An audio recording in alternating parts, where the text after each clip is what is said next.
Hi everyone, today is Labor Day, September the 8th, and I'm making this video, and I said the last time I made one that I had some special guests that I would like to introduce, and I will do so at this time. Hi everyone, again, this is Trinity. This is my daughter and son-in-law's Italian Greyhound. She is 16 years old, and she's just as fit as ever. And we love her to death, and she is the queen. She's 16, and I'll introduce the other dogs here in just a moment. This is our dog, Tina and I's dog. This is Madison. She is 14 years of age, and along with Trinity, they hail from Harrisburg, Pennsylvania, and we love her dearly. And this is Darby. Again, this is my son-in-law and daughter's dog, and she hails from Levittstown, PA. We love her dearly. And this is Hadley. Again, this is my daughter and son-in-law's dog, and she hails from Levittstown, PA also. And we love her just as much. And this is our special guest. I told you I was going to have one. This is our newest dog. This is Lincoln, and he comes from Levittstown, Pennsylvania also.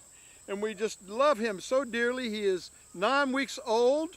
And just a terror, and we love him.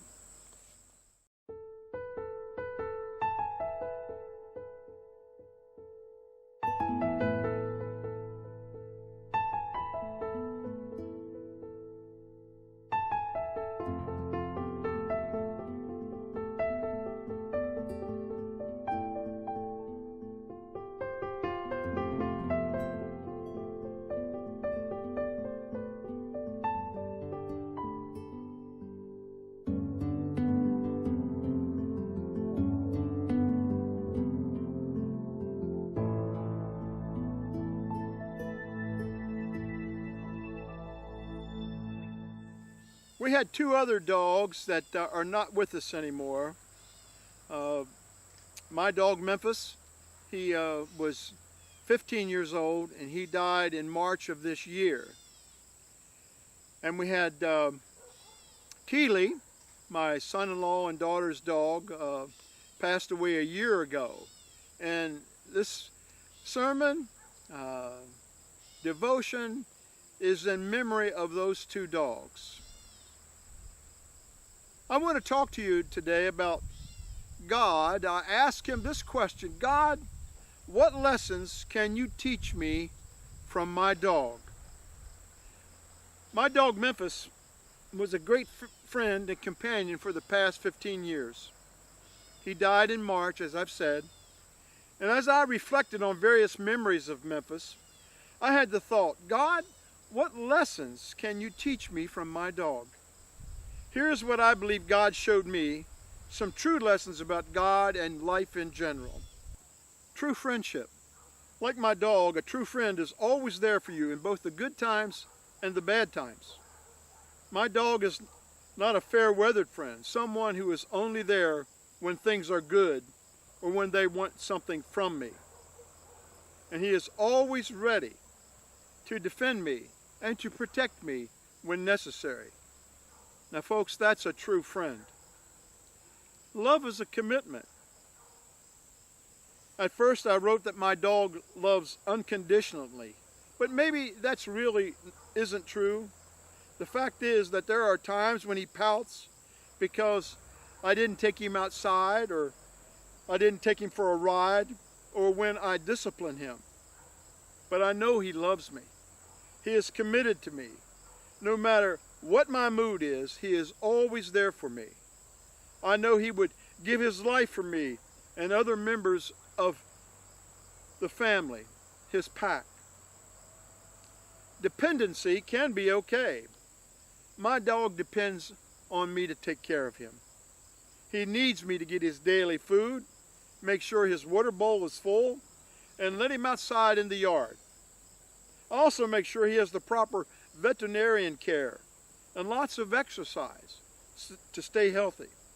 So too, we need to depend on God, and it's okay to depend on others to have our needs met. Just like my dog, does when he sits by the door when he needs to go outside. It's okay to ask for help when you need it. Don't let appearances trick you. My dog is pretty quick to determine if someone is a friend or a foe. It is almost as if they can sense a vibe about a person, and it doesn't matter how the person is dressed or how they appear. Dogs seem to be able to sense if someone likes them or not, and if it is safe to let a person enter their domain. I think I tend to trust at times when I shouldn't, or vice versa, whereas my dog reminds me, Wayne, don't be fooled by appearances. Get lots of rest. Let's face it, dogs like to sleep. I call my dogs lounge lizards, and they do a lot of it. It seems as if a dog can sleep at the drop of a hat, but they also can wake up and go right to work. There are studies by the medical community that indicate that many people don't get the proper amount of sleep and rest they need, and they walk around deprived of sleep. Taking a cue from my dog, I try to rest when I'm tired and sleep when I need to. Don't be afraid to show affection. My dogs love to be petted. They like to have their head and their neck scratched, or have that impossible to reach special spot on their rump rubbed. And Memphis, whom I'm talking about, he had no problem showing me how much he loved me. He was quick to nuzzle his head into my leg, and if I'm not fast enough, to move my face away from his. I'll have a big pink tongue flung in my direction as he attempts to kiss me. Okay, it's really a lick. Like my dog Memphis, I need to show my friends that I appreciate them, but probably not by a lick. Enjoy food. All you have to say around my dog is the word hungry or food, and he immediately knows it's time to be fed. With unbounded enthusiasm, he jumps around the room as if in his brain he is saying, oh boy, it's food time. The fact is that for many people, meals are consumed on the run and they're not savored. Not that my dog takes his time to relish or savor his food, but he certainly has taught me that food is meant to be enjoyed. God has given us food more than mere sustenance. It is to be enjoyed, and meals are to be shared with others. Actions speak louder than words. When it comes time to spending time with my dog, there is no getting around the fact that he doesn't care about what I say or promise to do. I could tell him all day long that I will take him on a walk or play toss the ball, but he only cares if I actually do it. For him, actions speak louder than words, and that is something we all need to remember. Take time to play. Dogs need time to play, and so do we. My dog loves to play, whether it's hide and seek or get squeaky or catch me if you can. Sometimes we need to stop with all the busyness of life and the so-called critical things we think we need to do, and just take time to play. And even though my dog is a senior citizen, or was a senior citizen, he still loved to play. And so do I. Especially with him. Accept your limitations. As my dog has gotten older, he finds it harder to jump in the truck or chase the birds or squirrels.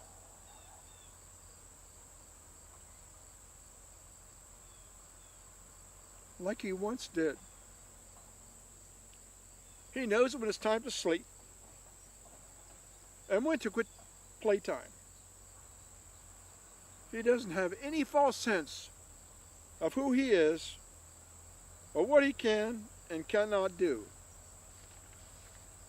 He seems to have gracefully accepted his age and his limitations at the stage, then I think I need to also.